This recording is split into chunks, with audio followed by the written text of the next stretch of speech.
नमस्कार मित्रांनो, मुरांबा मालिकेच्या आजच्या भागामध्ये आता अक्षय आणि साई हे त्या टपरीवर चहा घेत असतात. अक्षयला थोडीशी त्याची तब्येत अशी बरोबर नसते, चक्कर आल्यासारखं होत असतं. तेव्हा आता चहा घेतल्यानंतर त्याला आता बरं वाटतं. तेव्हा तो सांगत असतो की मागच्या काही महिन्यामध्ये माझ्या बायकोचा ॲक्सिडेंट झाला होता आणि ते ॲक्सिडेंट झाल्यापासून मलाही असं त्रास होतो. तेव्हा आता साई विचारतो की ॲक्सिडेंट आणि तो 1-2 महिन्यापूर्वी. तर अक्षय म्हणतो की हो. तर रमा मात्र आता या दोघांचं बोलणं त्या गाडी मागून ऐकत असते. त्यावर आता अक्षय म्हणून जातो की ती आता बरी आहे, आता ती रिकवर सुद्धा झालेली आहे, कारण आता माही घरी असते म्हणून तो आता असे सांगतो. तर साईचा आता म्हणजे त्याला असं वाटतं की नक्की आपल्या घरी जी मुलगी आहे तर ती याची कोणी नाही. अगोदर त्याला असं वाटत असतं की आपल्या घरी ती मुलगी आहे तर ती याचीच कोणीतरी असेल, परंतु जेव्हा अक्षय म्हणतो की नाही ती आता रिकवर झाली, ती आता बरी आहे आणि ती घरी आहे, ते ऐकून त्यावरती आता साई म्हणतो की हो ना, हे तर बरे झाले. त्यानंतर आता अक्षय म्हणतो की हे बघा, तिचा ॲक्सिडेंट झाल्यापासून मला हा सतत त्रास होतो, सतत छातीमध्ये धडधडते, असं काहीतरी गरगरते, असं वाटते की रमा माझ्या बायकोचं नाव आहे आणि ती सारखी माझ्या आजूबाजूला आहे की काय, तिला काही त्रास होतो की काय, असं सतत मला वाटत राहतं. आणि तेवढ्यात रमाला खरंच खूप त्रास होत असतो आणि ती परत आता त्या डिकीमध्ये बसते आणि अक्षयला सुद्धा आता तिला त्रास झाल्याची जाणीव होते. आणि लगेच अक्षय साईला ही सर्व सांगतो की खरंच मला सुद्धा तिला काहीतरी त्रास होतो याची जाणीव होते. त्यावर आता अक्षय साईकडे पाहत असतो आणि तुमचे लग्न झालेले आहे असे वाटते. तेव्हा आता साई म्हणतो की माझं नाही हो, आणि का तुम्हाला असं वाटतं? तेव्हा मात्र साईला हसायला येतं. तर अक्षय म्हणतो की अहो हेच ना, तुमच्या बायकोचा केस तुमच्या शर्टवर दिसतोय. तेव्हा आता साई हसतो आणि अरे बापरे, हा कुठून आला असेल? अक्षय म्हणतो की अहो तुम्हाला कोणती गर्ल असे फ्रेंड असेल आणि नक्की माझा काहीतरी गैरसमज झाला असेल. तेव्हा आता साई नाही करत असतो. तेव्हा अक्षय सांगतो की हो ना, माझ्या बायकोचे सुद्धा असे छान असे लांब केस आहेत. साई म्हणतो की अच्छा, आणि हे असं माझं होत असतं, एकदा की मी बायकोचा विषय काढला तर तिच्याच बद्दल कायम मी बोलत असतो आणि सतत मला तिची आठवण येत राहते आणि आठवण आल्यानंतर असं मला धडधडायला होतं, त्रास व्हायला सुरुवात होते, गरगरायला लागते. तिला काही त्रास तर होत नसेल ना, ती बरी असेल ना, ती कुठे असेल हे असे सतत मला वाटत राहते.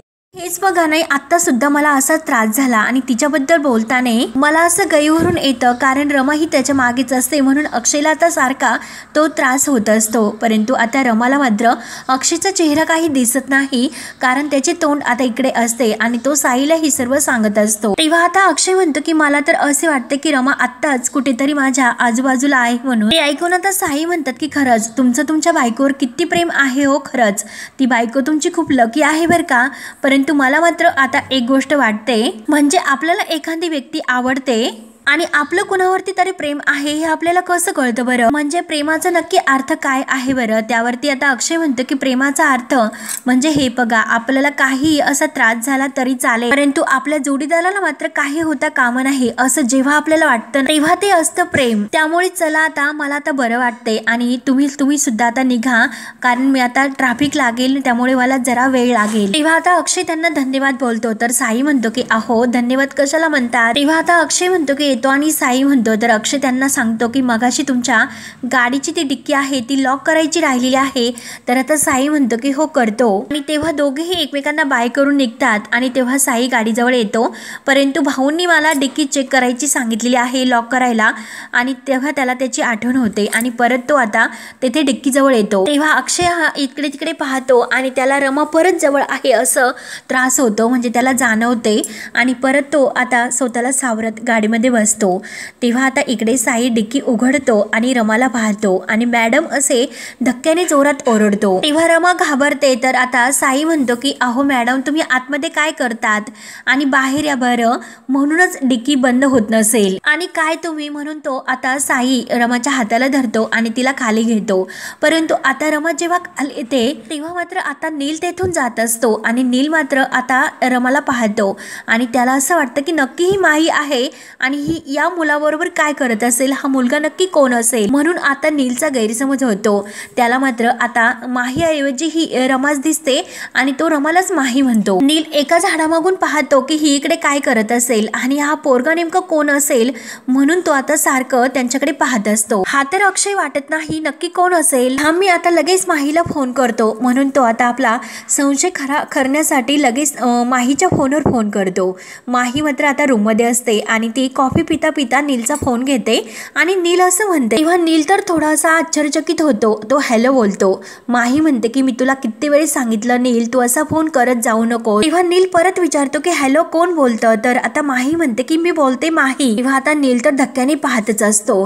ते नंतर साई आता रमाला म्हणत असतो की काय हो मॅडम, तुम्ही आतापर्यंत डिकीतच बसला होतात का? अहो तुमचा जीव आतमध्ये गुदमरला असता. आणि काय तुम्ही पण थांबा बरं, तुम्हाला बरं वाटत नाही? मी तुमच्यासाठी पाणी घेऊन येतो म्हणून धावत असतो त्या टपरीवर जातो. तेव्हा आता लगेच नील आता माहीला विचारत असतो की काय तू माही बोलतेस? तर माही म्हणते की हो यस नील. अरे माझ्या फोनवरून दुसरं कोण बोलणार बरं, तू सांग. तेव्हा मात्र आता नील पुन्हा विचारतो की माही तू कुठे आहेस? तर आता माही म्हणते की अरे घरी.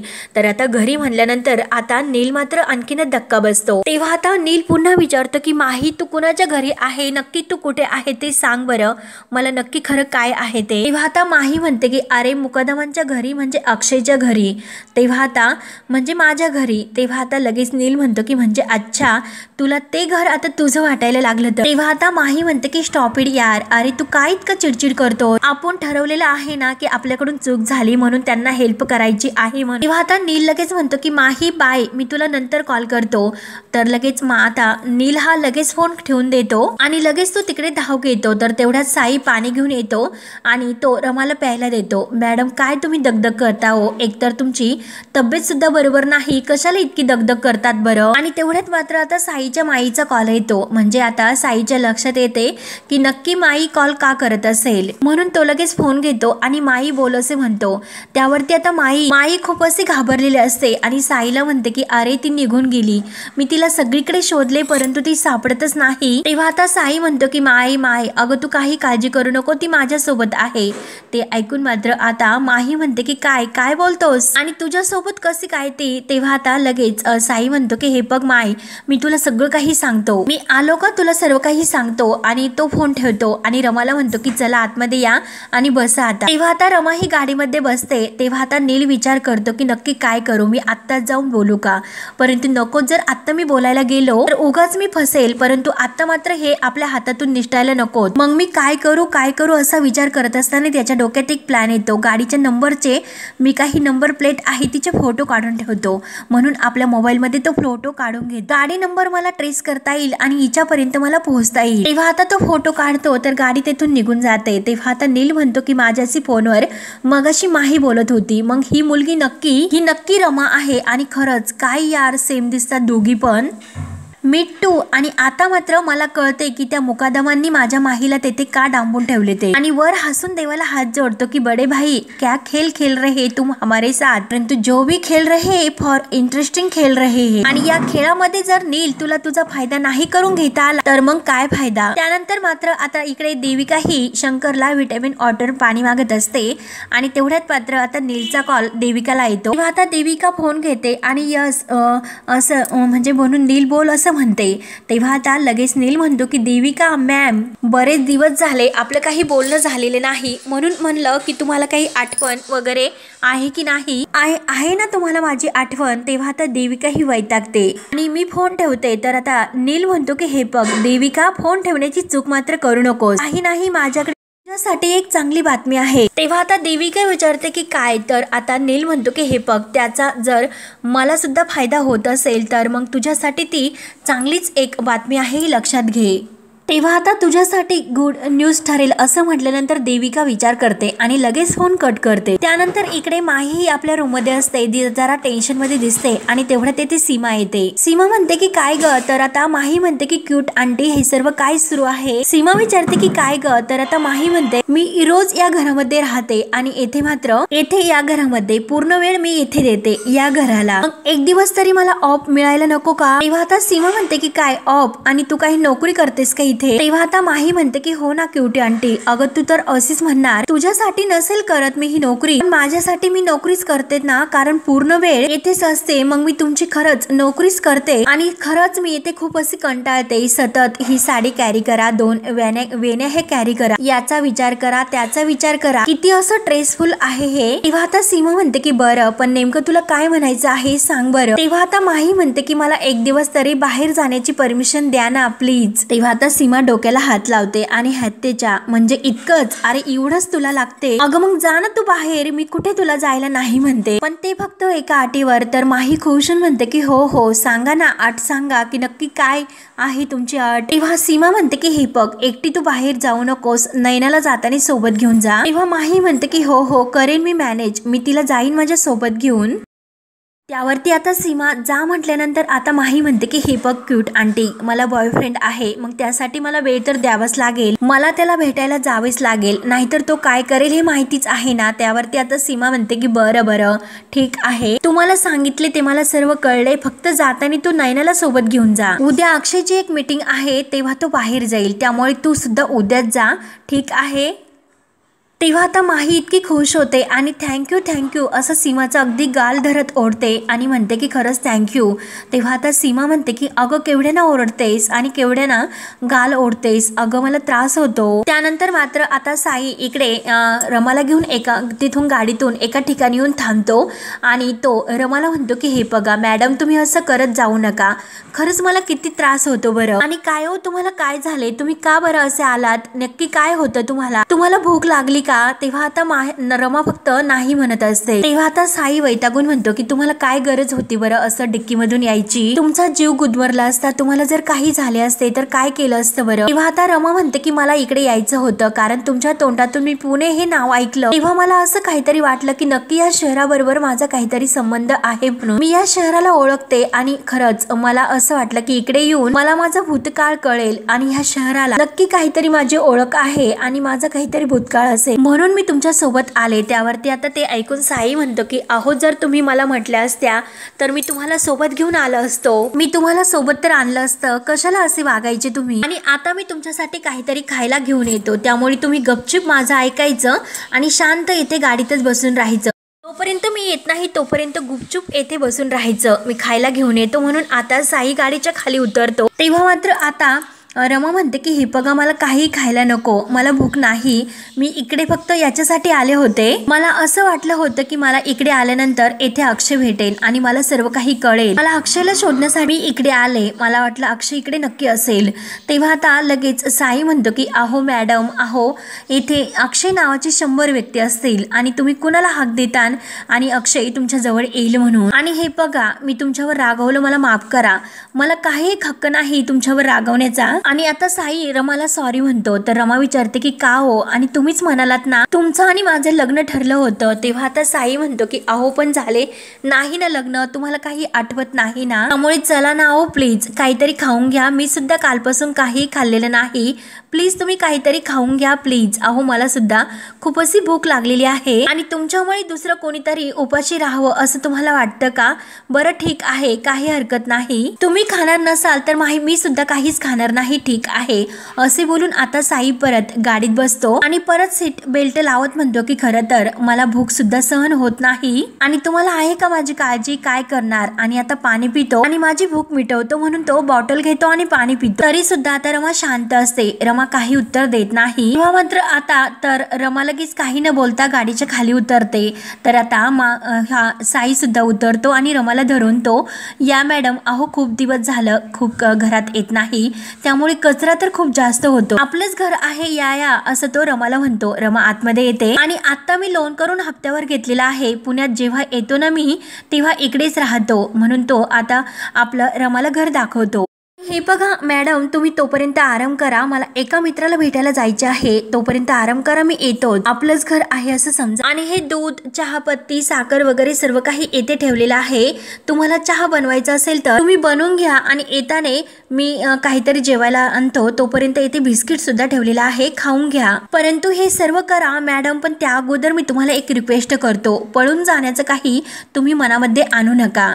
एकतर तुम्हाला काही आठवत नाही आणि जर तुम्ही हरवलात आणि मग तुम्हालाच कळणार नाही की तुम्हाला कुठे जायचं आहे ते आणि कोणाकडे जायचं आहे ते, त्यामुळे ओके दार बंद करून घ्या, मी येतो, असे बोलून आता साई निघून जातो. तर रमा ही पूर्ण घराला पाहते, एकटक पाहतच असते. त्यानंतर आता अक्षय घरी येतो. रूम मध्ये आल्यानंतर आता जेव्हा तो साईला भेटलेला असतो आणि तेव्हा त्याला त्याचं जी काही स्वतःची जी स्थिती झालेली असते तर ती अवस्था त्याची स्वतःची आठवते की मला त्यावेळेस मात्र असं का होत असेल.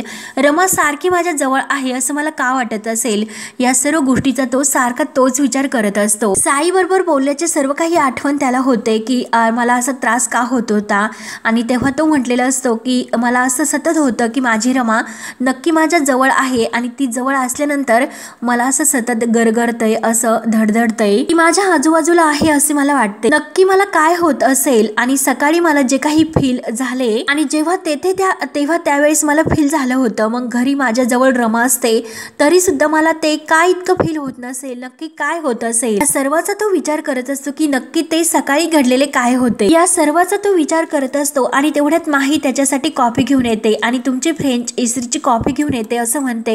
तर अक्षय एकटक तिच्याकडे पाहत असतो। रमा ही खुश होऊन म्हणत असते की घ्या। तर अक्षय हा पाहतच असतो की ही माही माझ्या जवळ येते म्हणजे ही रमा, तरी सुद्धा मला ते फिलिंग का होत नसेल, म्हणून तो मुद्दाम आता माहीच्या हाताला स्पर्श करायला जातो। तेव्हा आता माहीला थोडंसं असं म्हणजे दगदगल्यासारखं होत असतं की नक्की काय करू। अक्षय तर तिच्या हात धरतोय आणि आता कसे अक्षयच्या हातातून हात काढून घेऊ, म्हणून तिचा असं करता करता जी कॉफी असते ती थोडीशी खाली सांडते आणि ती पण अक्षयच्या पायावर। तेव्हा मात्र आता माही म्हणते की सॉरी मी तुमच्यासाठी दुसरी कॉफी घेऊन येते, कारण आता अक्षय पुन्हा तिचा हात धरेल असे तिला वाटत असते, म्हणून ती मुद्दाम तेथून पळ काढण्यासाठी आता हे सर्व म्हणते। अक्षय म्हणतो की अगं सॉरी का, परंतु माही तेथून परत किचन मध्ये निघून जाते। तर अक्षय विचार करतो मी हात धरला तर ही अशी रिॲक्ट का झाली, जेव्हा प्रत्येक वेळेला जेव्हा मी हिचा हात धरतो ती मात्र अशी रिॲक्ट का होत असेल, मी तिच्या जवळ जाण्याचा प्रयत्न करतोय परंतु ती अशी लांब का पळत असेल। त्यानंतर मात्र इकडे रमा ही चहा करते आणि चहा किती वाटीत घेत असते, तेव्हा ती विचार करते की मी साईंच्या गाडीमध्ये लपून छपून का पुण्याला आले असेल, पण येथील मला खरंच काहीच आठवत नाही, एकही चेहरा माझ्या ओळखीचा दिसत नाही, आशेचा एकही किरण मला दिसत नाही की जो माझ्या भूतकाळापर्यंत मला नेईल म्हणून, नक्की माझी खरी ओळख अशी काय असेल। म्हणून रमा आता प्रत्येक गोष्टीचा विचार करत असते की नक्की मी कोण असते आणि कुणाशी माझा संबंध आहे, मी कुठून आले, हे सर्व काही ते आठवण्याचा आता प्रयत्न करते।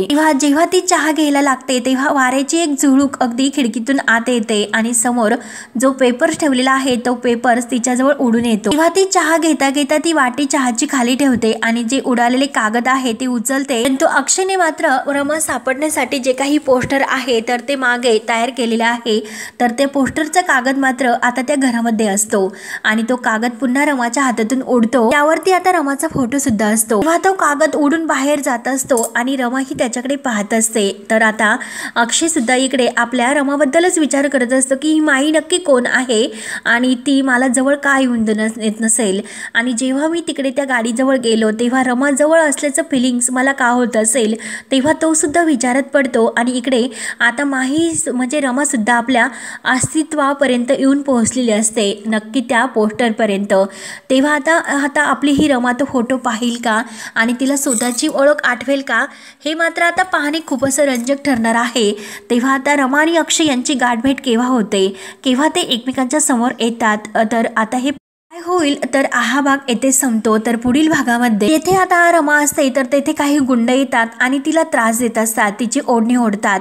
तर आता रमा ही खूप घाबरते आणि साईला जोरात आवाज देते की साई, तेव्हा मात्र ते गुंड आता तिची ओढणी घेऊन ओढत असतात आणि तिची अगदी गंमत उडवत असतात। तेवढ्यात मात्र आता साई येतो आणि त्या गुंडांचा हात धरतो, तर रमा ही त्याच्या मागे लपते। तेव्हा तो गुंड साईवर धावून जातो, परंतु साई त्याची चांगली अगदी धुलाई करतो, परंतु जो दुसरा गुंड आहे तर तो लगेच उठतो आणि आपल्या हातात जो चाकू आहे तो लगेच रमाच्या पोटामध्ये खुपसतो। परंतु आता नेमकं काय होते आपल्या रमाच्या पोटात, त्याने चाकू खुपसलं असणार का, हे पाहणे अगदी रंजक ठरणार आहे। तर साई आता जेव्हा मागे वळून पाहतो तर त्याला खूप मोठा असा धक्का बसतो। तेव्हा आता पुढे काय होतं हे पाहण्यासाठी आपल्या चॅनलला नक्की सबस्क्राईब करत राहा। धन्यवाद।